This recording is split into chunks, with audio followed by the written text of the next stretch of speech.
Venga, venga, venga, señora, porque ¿sabe una cosa, señora? Permítame, antes de arrancar con esto no puede ser una discusión política, esto es una discusión sanitaria. Cada vez más pibes internados por coronavirus. Cada vez más pibes contagiados. 39 es la última cifra. Alerta, alerta en el sistema sanitario. 39 pibes internados en el hospital Garrahan. Tres ya están en terapia intensiva. Y toda esta locura, ¿cuándo comenzó?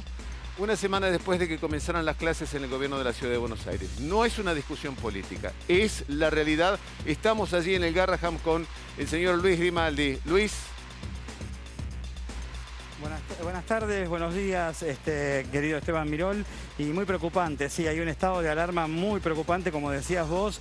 39 nenes internados con coronavirus, 10 casos sospechosos, 3 de gravedad aquí en este hospital, que tienen, hay que aclararlo, algunos problemas ya preexistentes, ¿no? Eso hay que decirlo. Pero la alarma se generó también, dada el avance de la pandemia y la instancia en la que nos encontramos con el aumento de casos, porque hubo también una confusión con los 3 niños que murieron, que fue a lo largo de toda la pandemia. Y algunas personas interpretaron a través de algunos portales informativos que estos 3 niños habían fallecido en estos días. En realidad es gravísimo, pero fue a lo largo de todo lo que es la pandemia, no fueron en este momento. Sí hay que decir que hay 3 que están muy graves y que, bueno, los 10 casos sospechosos y muchos papás angustiados que están del otro lado del hospital Garrahan. Después vamos a ver si podemos contactarnos con ellos, ¿no? Pero bueno, la doctora Rosa Bolonia, que es jefa de infectología, estuvo hablando con Tele9 y aclaraba un poco el panorama y nos decía esto. Lo que pasó este año fue que a partir de la semana epidemiológica 11, que es mediados de marzo, comenzó a aumentar el número de casos. En ese momento se duplicó el número de casos confirmados aquí en el hospital y ya para la primera semana de abril se habían cuadriplicado. Así que hemos llegado a un nivel de casos que es mayor, o sea, el doble, del nivel más alto del 2020. Doctora, ¿y se puede saber en los lugares de contagio cómo se ha referido cada uno de los casos? Bueno, tenemos el grupo de 10 a 19 que son pacientes que circulan en la escuela, reuniones, así que... Y después está el otro grupo de 6 a 9 en el que sí, de pronto la escuela podría ser un lugar de transmisión.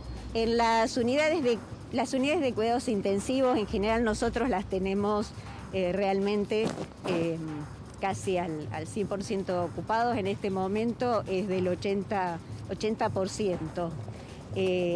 Y las salas de cuidados intermedios también tenemos un porcentaje muy alto de ocupación. Las salas que están dedicadas a COVID están al 100%. Tremendo, y no solamente en el Garrahan, también en el Gutiérrez. En el Gutiérrez hay 10 chicos que están internados, hay 2 que están graves. La segunda ola de esta pandemia está pegando fuerte. Nos vamos ya mismo al Hospital Gutiérrez con Carlos Ferrara. Carlos, buenos días. Marisa, buenos días. Y como decías, esta segunda ola que pega tan fuerte que también afecta a los chicos. Y bueno, primero la situación en el hospital Garrahan, ahora en el hospital de niños Ricardo Gutiérrez. Claro, decías bien la cantidad de casos, hablamos de 10 casos, bueno, y 2 chicos que están en terapia intensiva. Obviamente la preocupación no solamente de los profesionales que aquí trabajan, sino también de los padres, ¿sí?, que vienen hasta este lugar, obviamente para que traten a sus hijos. Muchos de los chicos que están internados hablan de que tienen una enfermedad de base, obviamente, pero bueno, el tratamiento se hace como indica el protocolo y están internados aquí. Pudimos hablar con Ángela Gentile, que es la jefa del departamento de epidemiología del hospital hospital y también infectóloga, que nos da un panorama a ver más concreto de lo que pasa aquí en este hospital, emblema obviamente de la ciudad de Buenos Aires. Vamos a escucharla y que nos da mucha más información acerca de estos 10 casos de chicos internados aquí en este hospital. Nosotros tenemos en este momento en el hospital de niños 2 pacientes internados en terapia intensiva, que son pacientes con enfermedades de base, que están estables al momento. Y obviamente, si bien la afectación pediátrica es menor en relación a la de los adultos, también es verdad que se aumentan los casos en la comunidad. Estamos en situación de rebrote, con una mayor incidencia de casos, fundamentalmente de entre los 20 años, 50 años, es decir, con características un poco diferentes a las del año pasado. Evidentemente también aumentan los casos en pediatría. Hay circulación más viral entre los chicos, entonces no se puede comparar el año pasado con este, porque los chicos hacen cosas totalmente diferentes a las del año pasado. Por otra parte, está muy bien que las hagan, porque hay que aprender a vivir con coronavirus y todos sabemos que hay que aprender a hacer actividades en formas protocolizadas. Me parece importante entender la infección en pediatría para poder así jerarquizar y poder racionalmente elegir las mejores medidas de control para una población que el año pasado estuvo muy poco en agenda y que realmente tuvo un impacto muy negativo en la pandemia. Alerta, yo le creo a los científicos, a los médicos, la doctora Bolonia, la jefa de infectología del Garrahan, acaba de decir algo sumamente importante. Ya estamos en el doble del pico máximo del 2020. En el doble. Atención, esta es la realidad. Después el tema político, la grieta, a mí esto no me importa, me importan los científicos. Gaby Zagordo, ¿cómo son las curvas a partir, por supuesto, de edades diferentes, ¿no? Bueno, mira esta curva de crecimiento de casos, qué pronunciada que es en la edad de los chicos más pequeños. Mira, ahí lo tenemos dividido por rango etario. En rojo tenemos a los mayores de 80 años y en color, ahí vemos la curva esta en blanco, allá arriba, sí, la que está más pronunciada. Son chiquitos de 0 a 9 años. Y fíjate de qué manera... Este es el alerta. Este es el alerta. Y la curva que le sigue también, ahí muy preocupante, es de 10 a 19 años. También, es decir, también menores de 20 años es donde más crecieron los casos en proporción. Fíjate, estamos viendo, es un cálculo por semanas, las últimas semanas, cómo ha crecido. En promedio, el promedio general de crecimiento de casos fueron de 3,9 veces en todos los rangos etarios, pero en los chicos de 0 a 9 años, 6 veces. Fíjate la diferencia, casi el doble que el promedio general de crecimiento de casos. Más contacto social, más contagiados. Contacto social, háblele de chicos que se reúnen en la casa, pibes que van al colegio, qué sé yo, lo que usted quiera. Se suman más contactos sociales para estos chicos de 0 a 19 años y tenemos cifras que, la verdad que son una alerta, son un peligro en estos momentos. Sí, seguimos teniendo cifras que realmente preocupan mucho. Ahí y si vamos a analizar la situación concreta de los chicos y adolescentes, que es algo en lo cual hasta este momento no nos detuvimos a mirar en detalle, ¿no? Uno mira las cifras generales, pero esas cifras tienen una división también que marca cómo afecta la pandemia a cada grupo de edad. Fíjate lo que ocurrió con los chicos y adolescentes. Hubo 7.717 bebés menores de 1 año. O sea, muy chiquitos. Esto no era habitual el año pasado. Que fueron contagiados. Esto es en total. Pero el año pasado era menos. Era mucho menos. Claro, en las últimas semanas se está viendo mucho más. 445 requirieron internación en terapia intensiva. 445 chicos menores de 20 años, es decir, de 0 a 19 años. Tuvieron internación en terapia intensiva, algo que uno también creía que estaba por ahí limitado a las personas mayores. Vamos a ver otro dato. Claro, uno pensaba que esto a los jóvenes no los afectaba. Ahora empezamos a ver que sí. ¿Tendrá que ver con las cepas?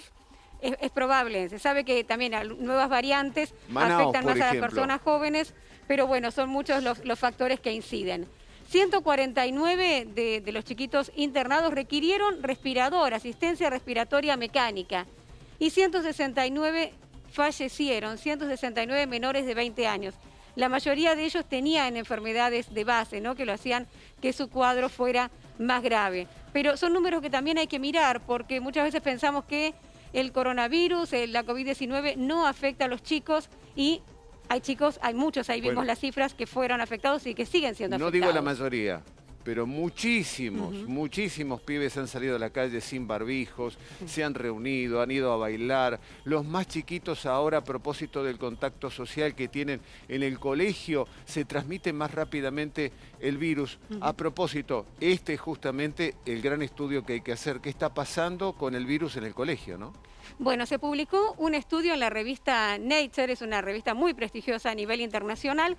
Se publicó un estudio que hicieron científicos de la Universidad de Viena y de otras universidades también del mundo, donde compararon las medidas que tomaron los diferentes países para poder controlar la situación. No son políticos ni de izquierda ni de derecha, son científicos. Son científicos que lo que hicieron fue un entrecruzamiento de datos, básicamente, obtenidos de cada uno de los países. Y allí se fijaron cuáles habían sido las medidas más efectivas para bajar ese famoso R, ¿no? El número de reproducción, lo que indica a cuántas personas contagia una persona que está infectada.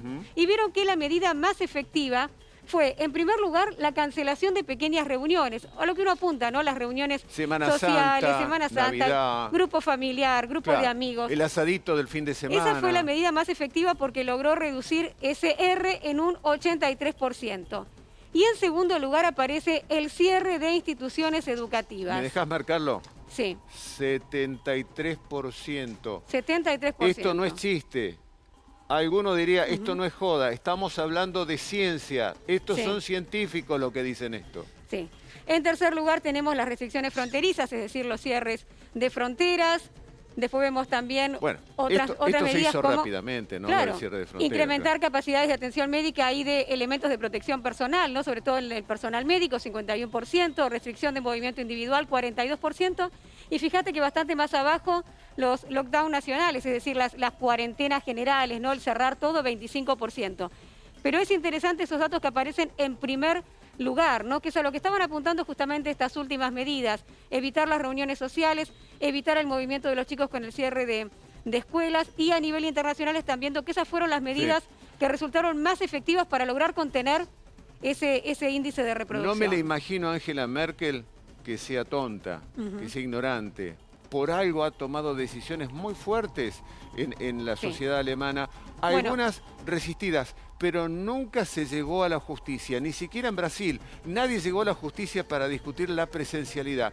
Hay padres que obviamente tienen su opinión y defienden la presencialidad en los colegios. ¿Los escuchamos, Gaby? Escuchamos. Digamos, cada colegio debería poder, dentro de sus posibilidades, permitir que los chicos ingresen y tengan las clases normales. Ellos se cuidan mucho, son mucho más conscientes, si querés, respecto de todos los protocolos, todas las cosas que hay que hacer. Y la verdad que funciona muy bien, hay mucho cuidado. Vos pensás que manejan 700, 800 chicos todos los días. El fantasma de volver al año anterior, donde estuvimos todo el año encerrados, la verdad que los angustió bastante. Y bueno, nada, tratando de contenerlos y bueno, todos también un poco con incertidumbre de esperar hasta el último momento qué es lo que pasaba. Es así, uno tiene que saber que es un tiempo, hay que concientizar a todos. A veces es inevitable que los chicos salgan y se encuentren porque hace mucho tiempo que están sin ver a sus amigos. Absolutamente entendible, es cierto, los chicos la pasaron mal el año pasado, sobre todo los mayores, porque en realidad los chicos, los jóvenes salieron mucho más, ¿no es cierto? Respetaron mucho menos la cuarentena. Los mayores también la pasaron muy mal, pero eso no significa que los mayores, ni siquiera ahora vacunados, tengan que bajarse el barbijo y salir a pasear por cualquier lado. Al contrario, hay que cuidarse. Y a propósito de la posición de algunos padres, yo no sé si a propósito de la grieta o no sé si sos de derecha o de izquierda, de un partido o de otro, hay gente que piensa diferente, están a favor de la virtualidad. Lo que hicimos ayer fue presentar a las autoridades, tanto del Ministerio de Nación como del distrito y a la conducción de la escuela, por supuesto, una carta donde lo que estamos pidiendo es que se ofrezca virtualidad a aquellos chicos que no van a asistir a clases en tanto esté en vigencia el decreto nacional que obliga a Ciudad de Buenos Aires y a todo el AMBA a no asistir a clases presencialmente. Lo que está sucediendo es que no están ofreciendo virtualidad a esos chicos, con lo cual estamos ahora como totalmente desamparados, o sea, en pos de levantar la bandera, de defender la educación para todos. Hay todo un gran número de chicos, porque no son un puñado alocados, sino que en todas las escuelas se están replicando acciones de este tipo, o sea que estamos hablando de un gran número de alumnado que se está quedando afuera de tener clases virtuales, porque el gobierno de Ciudad de Buenos Aires, a través del Ministerio y de la bajada que está haciendo hacia los distritos, es que no se ofrezca virtualidad a aquellos que estamos pidiendo en amparo de este DNU. Se está ofreciendo virtualidad a duras penas a aquellas familias que están eximidas por cuestiones de riesgo, pero todos aquellos que no tenemos ninguna cuestión de riesgo, sino simplemente a pararnos en este decreto, no estamos teniendo ninguna oferta. O sea, no hay clases ni virtuales ni presenciales para todos esos chicos. Sí, pero de todos modos yo creo que frente a estos datos, lo del Garrahan, 39 pibes internados, 3 en terapia intensiva, a propósito de esta pandemia que nos está golpeando duramente, estamos en el peor momento de la pandemia, hay muchos padres que se están replanteando el tema, hay muchos padres que lo están volviendo a pensar y ya sin contenido político. Le quiero preguntar a mi querido Tony Coleman, bueno, algo que primero hay que decirlo, ¿no? Jueces de la Corte que ganan más de 1 millón de pesos, que no pagan ganancias, ahora se pusieron a trabajar rápidamente con el tema de la presencialidad de los pibes en el colegio. Ojalá que siempre funcionara así la Corte, ¿no, Tuni? Bueno, no vayas tan rápido, porque no creo que decidan nada. Te diría hasta la semana que viene. Y me atrevo a decirte que pongo en duda que resuelvan algo antes de que terminen estas 2 semanas. ¿Viste las 2 semanas del decreto de necesidad y urgencia? Sí, señor. Tengo dudas de que resuelvan algo, Esteban. Y para colmo creo que lo que van a resolver va a ser una especie de híbrido en el que va a ser, vas a ver qué moderno soy, ni chicha ni limonada. Claro, es decir, no se van a jugar a favor de nadie. Tampoco van a querer sentar un precedente, digamos, porque después la política tiene que seguir funcionando. Entonces, si toda la política se puede judicializar, la cuestión va a ser complicada para todos, incluso para el jefe de gobierno porteño. Si yo fuera un ministro de la Corte Suprema, que para suerte de la República no lo soy, yo diría, nosotros no tenemos nada que opinar, este es un tema sanitario. Sí. Entonces, cumplan con lo que dice la Autoridad Sanitaria Nacional, que es la que ve el conjunto del país. Sí. Pero no, los supremos van a decir algo como lo siguiente, que las medidas tienen que ser razonables y cortas. Perfecto. Esta es la idea que tengo de lo que va a decir la Corte Suprema. Explica mejor este tema. ¿Cuándo es político y cuándo deja de ser político? Es decir, la decisión del presidente de la Nación, ¿por qué vos decís que no es política y que es sanitaria? Porque tiene un fundamento científico sanitario que reunió a un comité en el cual había no solo inmunólogos, sino que había psicólogos y psiquiatras, y segundo, porque los números que vos estás repitiendo desde hace minutos, junto con Gabriela Zagordo, dicen, viene mal esto. Entonces, ¿es razonable? ¿Se ha hecho en otros países? Sí, es razonable, se ha hecho en otros países.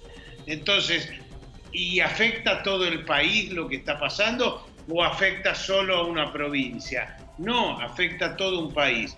Entonces, bueno, esto es lo que deberían decir los jueces. Pero van a decir un híbrido en el cual van a decir que también la ciudad tiene su autonomía. Me da esa impresión.